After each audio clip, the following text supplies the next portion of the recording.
अलिबाग रेवस या मार्गावर शिवसेनेनं रास्ता रोको केला आहे। आमदार महेंद्र दळवींच्या नेतृत्वामध्ये आंदोलन करण्यात आलं। प्रकल्पग्रस्तांना नोकरीमध्ये घेण्याची मागणी करण्यात आलेली आहे। आरसीएफ कंपनीच्या गेटवर हे आंदोलन केलं गेलं।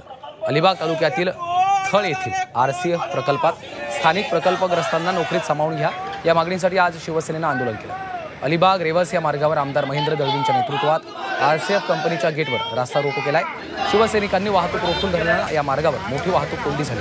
जवळपास 5 तास हे आंदोलन चाललेलं आहे। गेली अनेक वर्ष हा लढा सुरू आहे।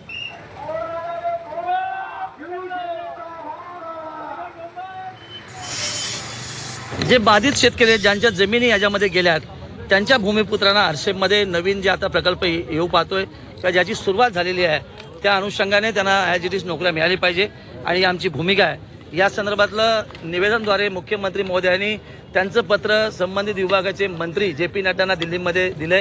मी स्वतः ते पत्र घेऊन गेलो, त्यांच्याशी 2 वेळा मी संवाद साधला। त्यांनी देखील ॲग्री केलं की कुठल्या परिस्थितीमध्ये नवीन विस्तारीकरणामध्ये आरसेपच्या प्रकल्पग्रस्तांना नोकरी दिली जाईल।